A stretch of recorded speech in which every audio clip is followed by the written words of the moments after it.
Sandman Volume 4, Season of Mists, written by Neil Gaiman, art by Kelley Jones, Malcolm Jones III, Mike Dringenberg, Matt Wagner, Dick Giordano, George Pratt, and P. Craig Russell.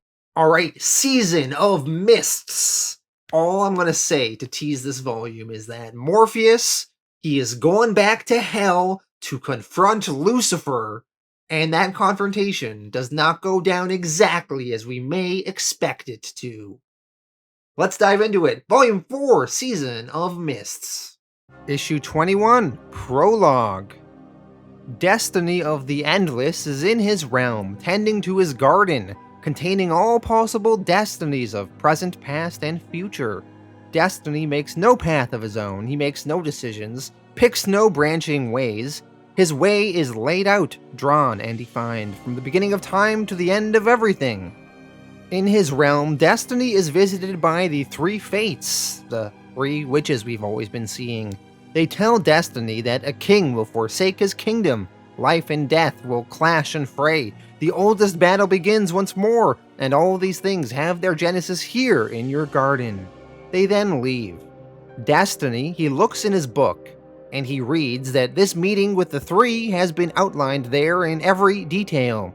He then reads on and sees what a future version of himself has already done. So, he does what he did in the future. He calls a family meeting. Destiny goes to his gallery and summons his siblings to his garden, and one by one they arrive. Death, Dream, Desire, Despair, and Delirium. The last time they all met together was 300 years ago when their brother, Destruction, announced he was abandoning his realm. Because of this, there is no sigil in the gallery for Destruction, and he cannot be summoned, and he will not be attending this little family meeting. Destiny is pretty obtuse with why he summoned them all here, he says. He summoned them here because it is necessary for them to all be here at this time. But he doesn't really say why. Destiny just tells his family members, I have brought you all to this place. The rest is up to you. Drink the wine, eat the fruit of my garden, talk. So all of the siblings talk. Delirium's conversation ranges from infantile awkwardness to childlike happiness to adolescent anger. She shares a story and says, I met this guy in this club this club. Late at night, I don't know where it was. He wanted to kiss me, but I don't like to be touched, so I did this stuff to him so he saw only colors. Really pretty colors, though. Pretty. So Delirium's a little bit hard to follow. Morpheus, he does not want to be there. Eventually, Desire starts pushing Morpheus's buttons.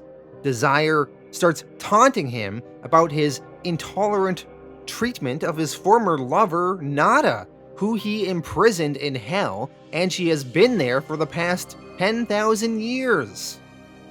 We've seen Nada in hell in Volume 1, and saw their relationship origin story in Volume 2. Dream gets offended by Desire saying this to him, and he storms outside. Outside, Death goes to talk with her brother. Morpheus is furious. Referring to Desire, he says, You heard what Desire said, how it addressed me, what it insinuated, what it implied. Death tells her brother that Desire was just trying to upset you. Wasn't that obvious? Death does tell her brother, though, that Desire was right. Not about everything, but right about Morpheus's treatment of Nada. He did a terrible thing to her, condemning her to an eternity in hell just because she turned him down.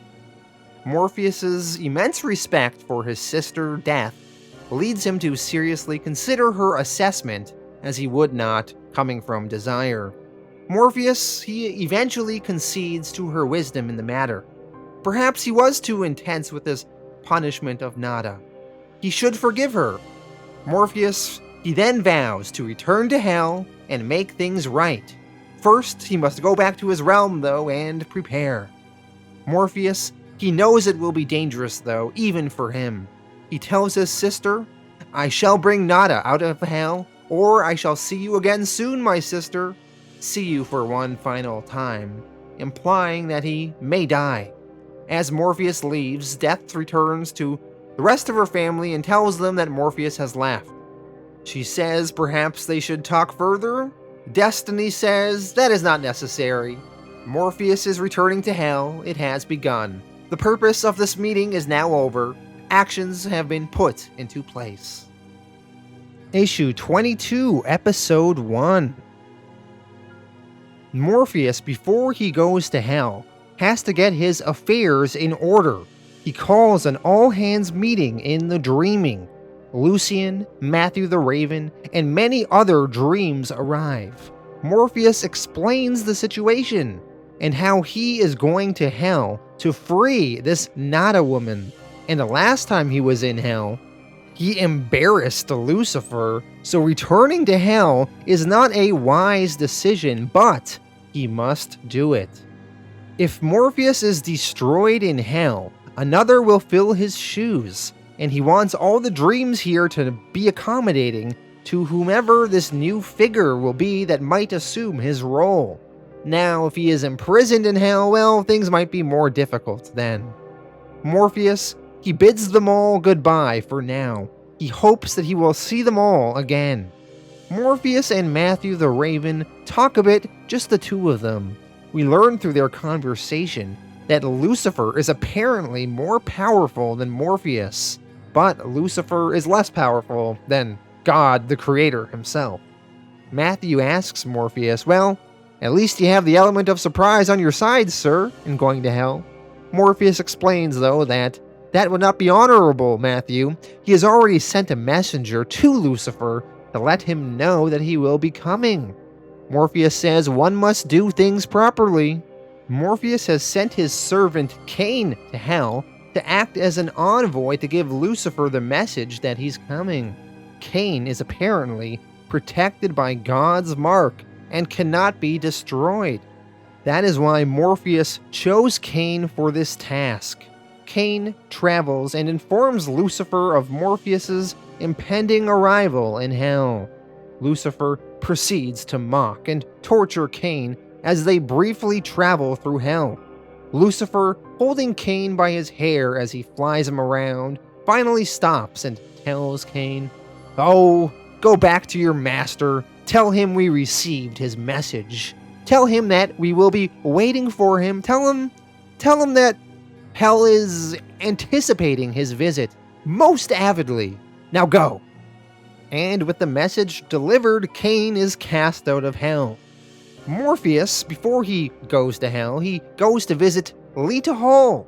Remember Lita from Volume 2. She was the wife of Hector Hall, who was the shitty Sandman stuck in the Dreaming in Jed Walker's mind. Well, Lita, she was pregnant in the Dreaming for a year or so, and Morpheus told her that since her child was gestated in the Dreaming for so long, the child is his and he will return for it one day. Well, Morpheus has come to see the child, and Lita Hall is not happy. When she sees Morpheus over her son, she is furious. She yells for Morpheus to get away from him. Morpheus tells her to calm herself. She has nothing to fear from him today. He has just come to see the child, that is all. Lita yells, "You killed his father! If you think I'm gonna let you touch him..." Now, I don't know who you really are, but it's your fault that he doesn't have a father or a name, referring to the baby. Lita has been unable to come up with a name for the child yet. She continues, "He's my son. He has nothing to do with you." Morpheus tells her that there is much she does not understand. Perhaps one day they will talk further. For now, though, he merely just wanted to see the boy. He tells her that he has been forced to embark on a journey and he may be away for quite some time. Lita, still angry, says, "Fine, you've seen him, now get out." But Morpheus leaves. He tells her, "By the by, his name is Daniel." Morpheus then heads away. Lita is angry, but despite her anger, somehow she thinks that Daniel, that just sounds right to her, and she will eventually name the boy Daniel Hall. Morpheus then goes to visit his mortal friend Hobgadling. Hobgadling is the man that lives forever, whom we met in Volume 2. Morpheus, he meets Hobgadling in a dream, and they share a bottle of Chateau Lafite 1828. It doesn't exist anymore in the real world, but it does exist in dreams. Morpheus explains how he might miss their next meeting in 99 years, and he just wanted to give Hobbs a heads up. The two of them, they have a toast. And Hobb in the toast says, "To absent friends, lost loves, old gods, and the season of mists, and may each and every one of us always give the devil his due." Hobb wasn't sure what compelled him to give that toast specifically. Morpheus bids Hobb a good night and leaves. We see Hobgadling then wake up in the real world again from his dream. Morpheus, in his dream realm once again, sees that Cain has returned from hell. Cain says that he gave the message to Lucifer. Morpheus tells Cain, who seems a little bit battered, "Rest, my servant, you have done well." Lucian tries to get Morpheus to reconsider going to hell, but Morpheus says he must go. Morpheus puts on his dream helmet, says bye to Lucian, and then heads through a portal to go to hell. Issue 23, Episode 2. Morpheus enters hell, but as he approaches the entrance to hell, it is empty, unguarded. Morpheus pushes the door and walks right in. Morpheus, he wanders around hell. He goes to where Nada was the last time he was in hell, but she is no longer there. Nada is gone. It seems everyone in hell is gone. It is quiet. Morpheus thinks that this is trickery, perhaps? Eventually, Morpheus is just forced to call out to Lucifer. Morpheus is yelling, "Lucifer! Lucifer!" Eventually, Lucifer arrives, and Lucifer tells Morpheus to take off that silly helmet so they can talk. Morpheus says he will not be tricked, but Lucifer gives his word that he won't harm Morpheus within the bounds of hell. Morpheus, he removes the helmet, and Lucifer then gives a huge grin and smiles as he tells Morpheus that he quit. Morpheus, befuddled, stares at Lucifer with a ridiculous expression on his face. Morpheus, he still assumes this is all some sort of trick, but Lucifer explains that he is serious. Lucifer asks Morpheus to accompany him while he carries out some tasks. Lucifer has let all the lost souls and people out of hell, but there are a few stragglers. They travel to a man named Breastchow of Livonia. Breastchow appears to be chained down to a rock, nails in his face, and he is being tortured. Lucifer tells Breastchow that he must leave hell now. Breastchow of Livonia is saying all these horrible things that he did when he was still alive, that he killed plenty, he killed babies from the wombs of his enemies, he took his mother by force, and he killed his sister. And soon my name was whispered in the night by mothers to terrify their babes into obedience. I am Breastchow, who bathed in the blood of children. Breastchow, he says how he did all these horrible things, and this is his punishment now. Lucifer doesn't care though. He tells Breastchow, "You must go." And Breastchow argues, "Did you not hear me, fiend? I have killed." And Lucifer tells him, I heard. You killed a number of people who by now would have been long since dead anyway, so what? You've been chained to this slab of rock for 1100 years. Haven't you tortured yourself enough?" Breastchow says, "It's not me that's torturing me. It's the vengeance of the Lord." And Lucifer says, Yes, I know. But no one today remembers Breastchow. No one. I doubt one living mortal in 100,000 could even point to where Livonia used to even be on a map. The world has forgotten you. Enough, just go. Eventually, Breastchow leaves hell along with everyone else. Lucifer then travels to some demons and tells them to leave also. They argue with Lucifer. They say, why would the Lord of Hell abandon his realm? And Lucifer explains, the Lord of Hell does as he damn well likes. Now leave all of you. And with that, all of the entities are out of hell. except for Morpheus and Lucifer.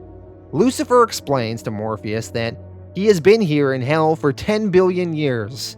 It's been long enough. He's tired. 10 billion years of providing a place for mortals to torture themselves, of ruling over all these demons as well.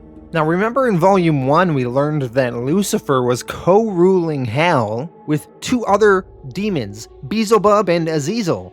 Well, Lucifer admits to Morpheus that he is way more powerful than them and he could easily destroy them without much effort, but they amused him, so he manipulated them and all the various factions in hell against each other, let them divide and plot. But over time, Lucifer grew bored and he ceased to care. Lucifer then dispels various myths about him, about the devil. He says, "Why do mortals blame me for all their little failings? They use my name as if I spend my entire day sitting on their shoulders, forcing them to commit acts they would otherwise find repulsive, saying things like, 'The devil made me do it. I never made one of them do anything, ever. They live their own tiny lives. I do not live their lives for them. And then they die and they come here and having transgressed against what they believe to be right, and they expect us to fulfill their desire for pain and retribution. I don't make them come here. They talk of me going around and buying souls, like I need souls. And how can anyone own a soul? No, they belong to themselves. They just hate to face up to it." Neil Gaiman's take on hell and Lucifer is very interesting and kind of a subversion of what we've seen in other media with regards to the devil. Hell, in Gaiman's book, is portrayed as a place where people go to only when on some level they choose to do so, and as a place they're free to leave at any time. In other words, what happens to us isn't in the hands of some higher power. What happens is ultimately up to us. When Lucifer told this breast chow of Livonia to get out of hell, breast chow refused to leave. He said he did all of these terrible things in his life, and he feels that he deserves this punishment now in hell. And when Lucifer tells him to get out of here, he can't believe it, because he feels like he is in the right place. Lucifer and Morpheus, they leave hell, and Lucifer locks up the doors. Morpheus asks Lucifer, what will he do now? And Lucifer says, I could lie on a beach, listen to music, build a house, learn how to dance, or play the piano. It matters not. I've had my fill of the old life, and that's all I care about. Lucifer tells Morpheus that he owes his decision of leaving hell and quitting to Morpheus. When Lucifer heard Morpheus was coming, it's what made him finally pull the trigger on the decision. Morpheus, kind of speaking for us, the reader, and our expectations of this grand confrontation, says to Lucifer, I thought that we would fight, Prince Lucifer. Lucifer replies, fight? No fighting. I'm tired of fighting. Hell is closed. As they are leaving, Lucifer runs into his assistant and consort named Mazikeen. Mazikeen appears entirely human on one side, a woman with long dark hair and fair skin, but to the left side of her face appears to have rotted away, exposing teeth, brain, and bone. Her left eye is missing, and also apparently half her tongue, making her speech difficult to understand. She insists on staying by Lucifer's side, but he tells her where he's going, he travels alone. He then makes out with her and kisses her, and it's totally gross. He then tells her it is enough for him to at least know that she cares for him. He thanks her for that, and he says goodbye to her and tells her that she is very beautiful. Lucifer then gives Morpheus a knife and asks him to cut off his wings, and Morpheus does so. Morpheus then asks Lucifer about Nada. Lucifer explains that he freed her and she is somewhere out there. Lucifer does not care where the refugees of hell go to now. He wishes Morpheus luck in finding her though. Lucifer then tells Morpheus, I once swore that I would destroy you, did I not? Well, we are now outside the bounds of hell. Lucifer, he gives Morpheus the keys to hell, and gives Morpheus the responsibility over hell. He tells Morpheus, "It is yours now. Perhaps it will destroy you, perhaps it won't. But I doubt it will make your life any easier. It is all yours now. You are the sole monarch of a locked and empty hell." Lucifer then leaves. That is the end of issue 23. There is a spin-off comic series called Lucifer, written by Mike Carey, that spanned 75 issues and was published from 2000 to 2006, and it is all about Lucifer's adventures on Earth and Heaven after abandoning Hell in the Sandman. I have not read it personally, but I have been told that it is very good and very beloved. I think I will read it one day, and if I like it enough, perhaps I'll cover it here on my channel. But if the concept of Lucifer on Earth appeals to you, check out that series. There's also a Lucifer TV show that was initially on Fox and has now transitioned to Netflix. It will soon have a 6th season. It has a pretty big fan base. It has 6 seasons after all. I think most, though, that have read the comic find the show to be a disappointment in how far it is straying from the comic. But nevertheless, check it out if you're interested. Issue 24, Episode 3. Morpheus has left Hell and returned back to his dream realm. Lucian and Matthew are asking him what happened there. Was there a fight? Did he win? Morpheus just says, "I'll tell you later." Morpheus summons Death to talk with him. He asks her what she thinks that he should do now that he controls Hell, and she tells him, "How should I know? What do you want to do? Open a ski resort? Turn it into a theme park? Sell it to the highest bidder? It's your choice. You've got the place. What do you want to do with it?" Morpheus, exasperated, says he does not know. Death tells her brother that he'll figure it out, and she hopes, cause with Hell closed, it opened up a whole can of worms and the dead are now coming back to life. Morpheus, he goes somewhere to think on what he should do with Hell.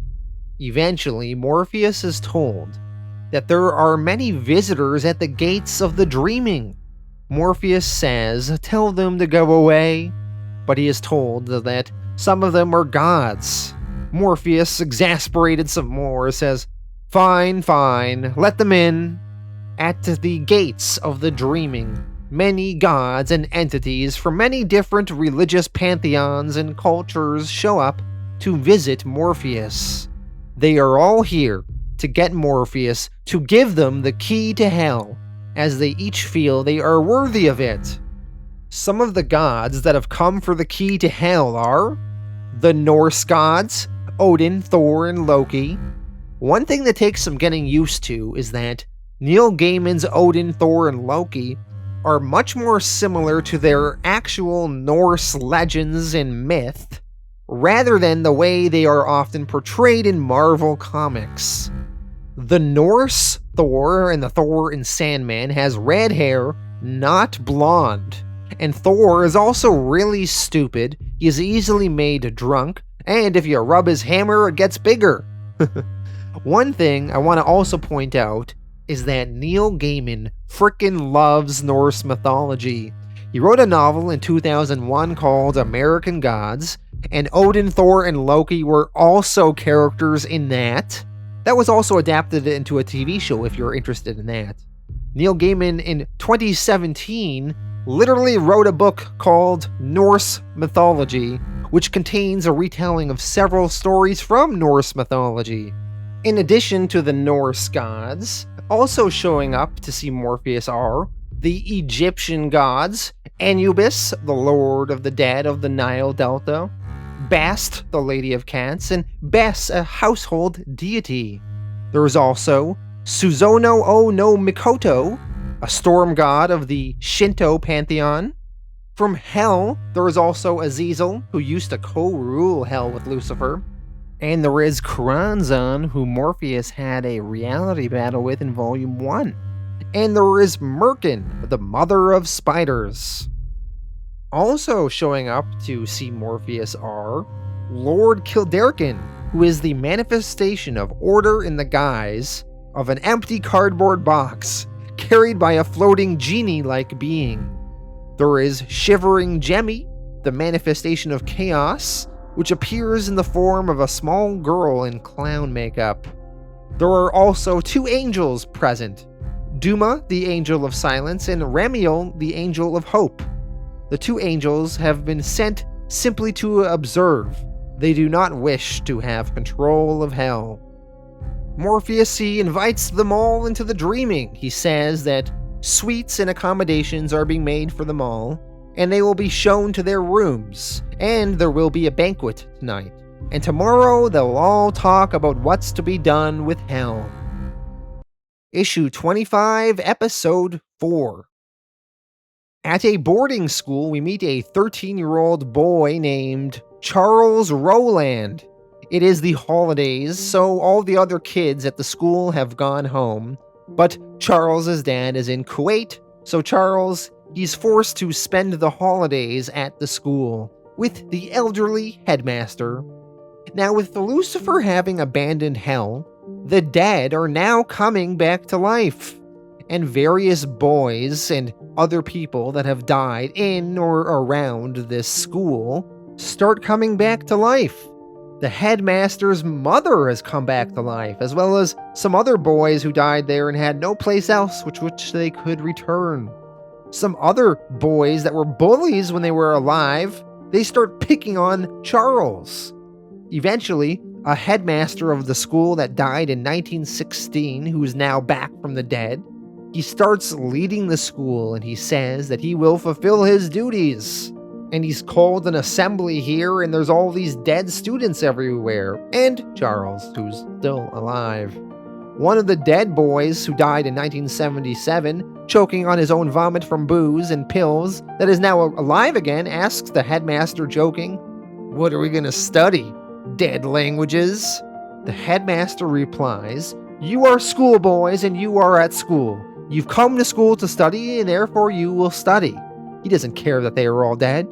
Charles can't believe it. He is going to class now and there are dead kids all around him. Everyone else is dead.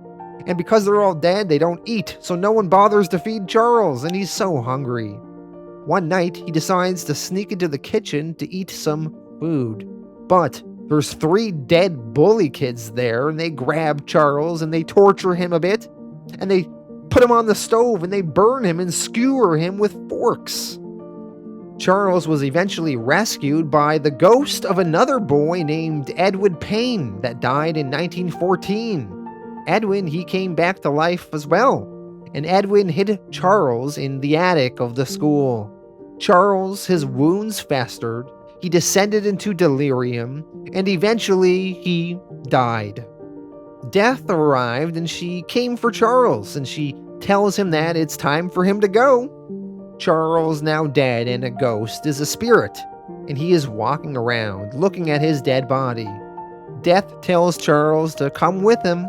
Charles, though, looking at the dead boy named Edwin that helped him, asks Death, "What about Edwin here?" And Death explains, "Oh, I took him already, and he's still dead. Now it's your turn." And Charles tells Death, "No. If he's not going, then neither am I. He's my friend." And Death tells Charles that she doesn't want to argue with him. Charles still refuses to go with Death. And Death is exasperated with everything going on. With Lucifer abandoning hell and all the dead coming back to life, she's frustrated. She tells Charles, "Okay, fine. Stay. I'll catch up with you later when things are less crazy. You take care of yourselves." And Death leaves. And Charles and Edwin, a pair of dead schoolboys, they then wander the halls and leave the school. And they go and walk and see what life has got to offer them. Believe it or not, Charles and Edwin, the dead schoolboys, would actually go on and show up in some other comic books over the years. In 2001, they received their own 4-issue miniseries written by Ed Brubaker called Sandman Presents Dead Boy Detectives. So they're a thing if you want to read about these 2 dead schoolboys. Issue 26, Episode 5. In Morpheus's dream realm, two more individuals arrive. They are the representatives from the court of Fairy, Cluracan and his sister Nuala. Remember in the Shakespeare Midsummer's Night's Dream issue in Volume 3, where we saw various members of the fairy court like Queen Titania and Oberon of Dom Daniel? Well, Cluracan and his sister Nuala are representatives of Titania and Oberon. Morpheus, he invites them into his realm. Inside the dream realm, the banquet is being held. We see Thor scarfing down some food beside the Egyptian cat goddess Bast. Thor asks her, "Do you want to play with my hammer? It's called Mjolnir. If I rub it, it gets bigger. It's true." Bast does not look impressed. The various gods and entities, they all eat and drink and talk, and they are entertained with Cain and Abel performing a magic act. While the festivities are going on, one by one, the various interested parties speak with Morpheus privately to plead their case, why they should be given the keys to hell, and what they can offer Morpheus in return. The representative from Fairy, Cluracan, offers his sister Nuala as a gift to Morpheus if he gives him hell. Morpheus kind of brushes this aside for now. He tells Cluracan to enjoy the banquet and he will make his decision tomorrow, not now. Elsewhere, we see Odin discussing with the Loki if they can somehow trick Morpheus into giving them hell. But Loki, the trickster, says that we cannot hope to trick him here in his realm. Best we can do is negotiate. So Odin, he goes to visit Morpheus, and tells Morpheus he wishes to control hell in order to avoid Ragnarok. In Norse mythology, Ragnarok is the battle at the end of the world, where all the gods, giants, and monsters fight and battle, and almost everything in the universe gets destroyed. Odin tells Morpheus that they have captured someone that has some of Morpheus's essence in him, and he is a vessel for a fraction of your soul. If Morpheus were to give them hell, he would give him this man. We see the man that Odin is referring to as Wesley Dodds, who is the original Golden Age Sandman. Well, they've appeared to have captured him and are offering him to Morpheus. Morpheus thanks Odin and says he will tell him his decision tomorrow. Morpheus then meets Shivering Jemmy, aka Chaos, and she turns into a scary-looking monster and attempts to threaten and scare Morpheus into giving her hell. Morpheus is not impressed or scared, though. Morpheus is then visited by Lord Kilderkin, aka Order.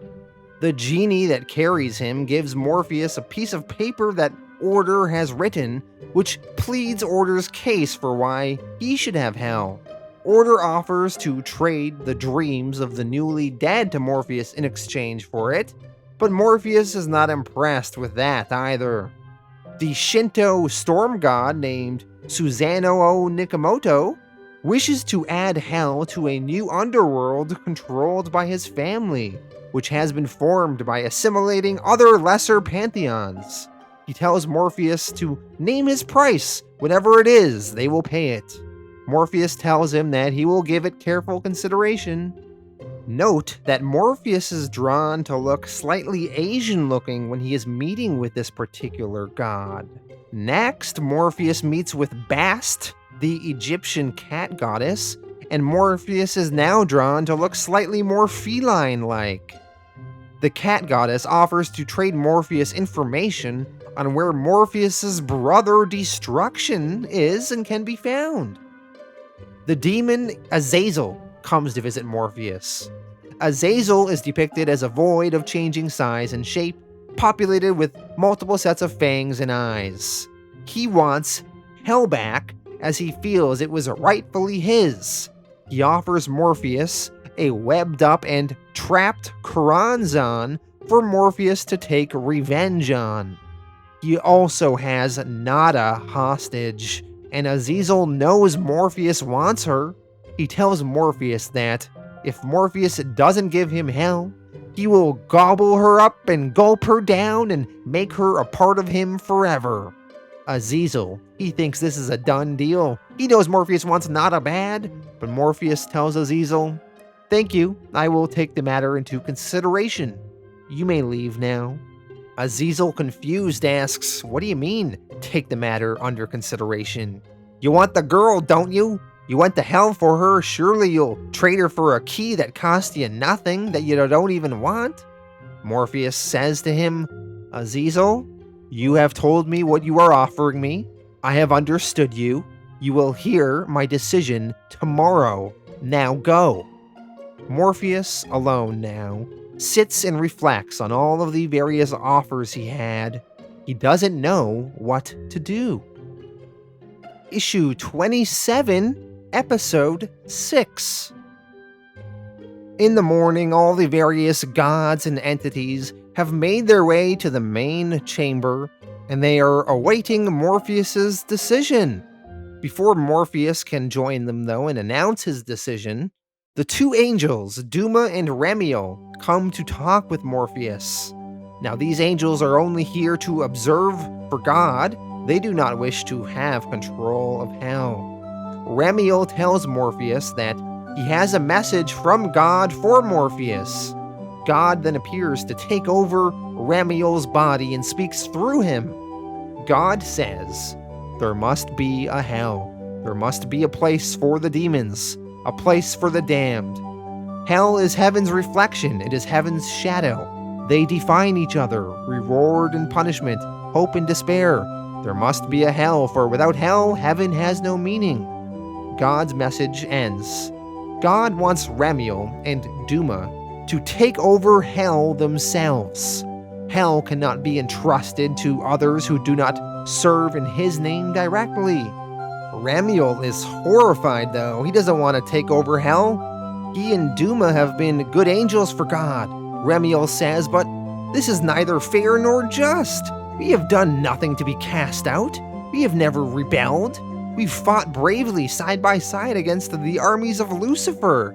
We are the host.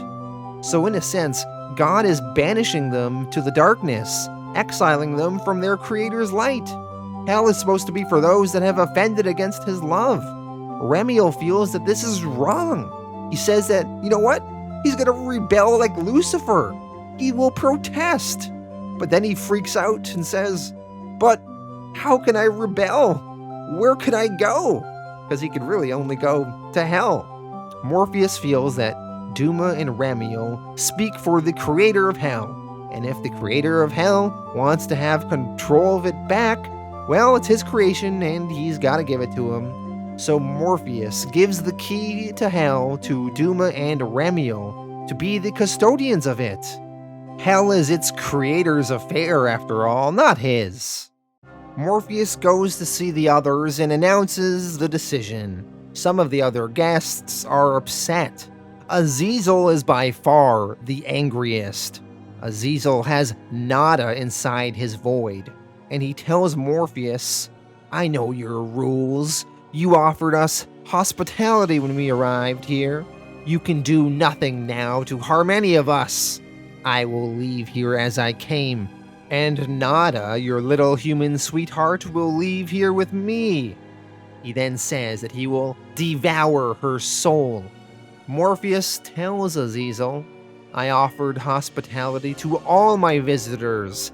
That includes both those I knew about and those I did not. Yes, you have my hospitality, and you are under my protection, but so is Karanzan, and so is Nada, and I will not see them hurt." Azazel, feeling cocky, says, "If you want her, Dream Squatter, then come and get her if you got the balls. I renounce your hospitality." Azazel then disappears into his void, and Morpheus follows him into his void. Morpheus in the void finds Karanzan in there. Karanzan tells Morpheus that Azazel planned to give him to Morpheus to torture. Morpheus takes Karanzan's hand and tells him that he is not here to torture him, and he in a way frees Karanzan. Morpheus then continues floating through this void, and Morpheus in the void eventually finds Nada, who is all tied up, and he frees her as well. Azazel, thinking he has the upper hand, then attempts to devour Morpheus, but Morpheus is fine. This is the heart of the dreaming they are in. Reality conforms to his wishes here. Morpheus tells Azazel that he is displeased with his actions, and it was extremely unwise for him to reject his hospitality. Morpheus then manages to change reality and trap Azazel in a tiny glass jar and lock him away in a treasure chest of sorts. Morpheus has beaten Azazel and is back in his main hole now with all the other guests. Morpheus tells the rest of them, "Now I assume no one else here has a problem with my decision?" Good. Morpheus, he begins seeing all of his guests out. They are all a little bit disappointed, but most of them have come to accept his decision and are not upset by it. Everyone is starting to leave, and Odin and Thor, they say bye to Morpheus. Odin tells Morpheus that he is welcome in their hall anytime. Loki, he desperately does not want to go back to Asgard. See, in Asgard, Loki, he was being punished eternally. He was bound, tied up, while a snake dripped venom on his face. He does not want to go back to that. Loki, he screams, "No, you don't understand, this is wrong." Thor, though, just punches Loki in the face and throws him over his shoulder and tells him, "Trick your way out of that, trickster. Time to go back to your hole."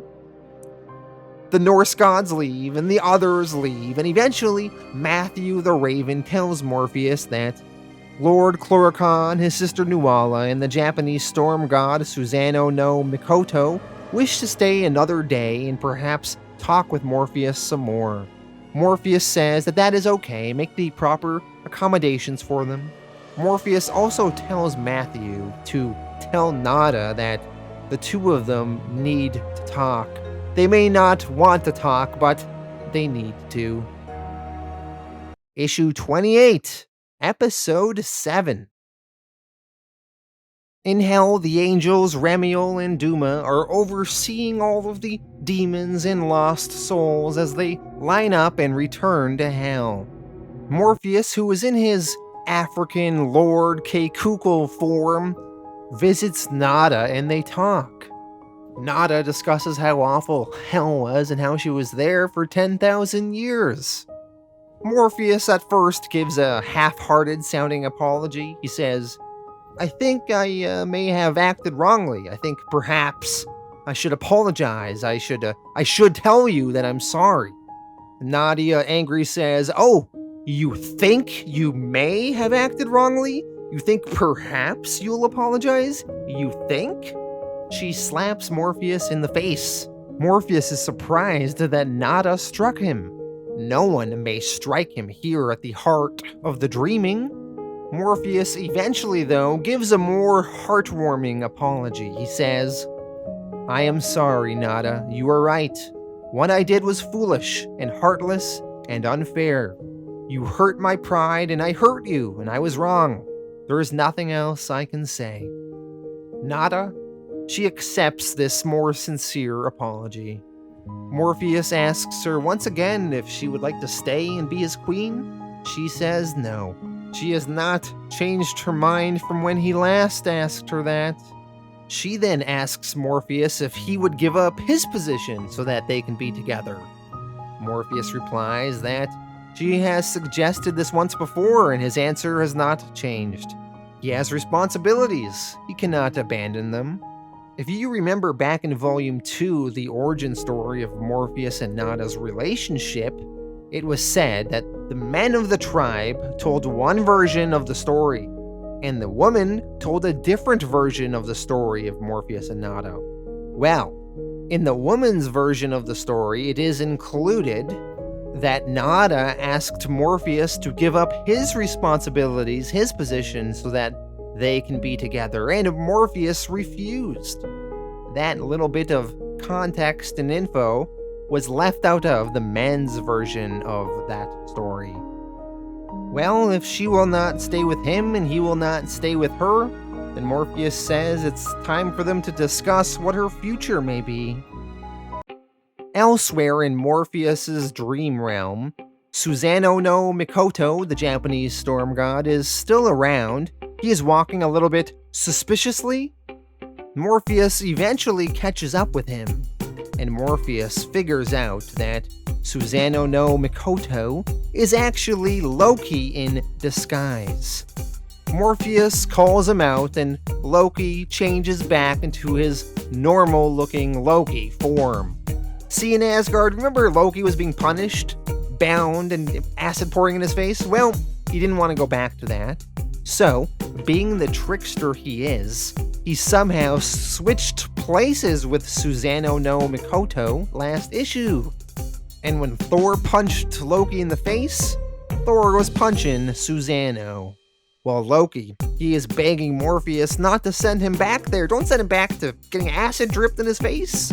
Morpheus tells Loki that he will have to free Susanoo. He can't allow the wrong man to be tortured. But Morpheus says, perhaps he could create a dream image of Loki and leave it in Susanoo's place, and both of them could walk free and no one else, Thor or Odin, would ever know. Loki asks, oh, would you do that, please? And Morpheus, he agrees to do it. But he tells Loki that Loki will be in his debt. Loki agrees, and the two of them walk and talk and discuss further. Morpheus then has a talk with the fairy lord Cluracan and his sister Nuala. Cluracan gives Morpheus his sister Nuala as a gift to stay with him in his realm.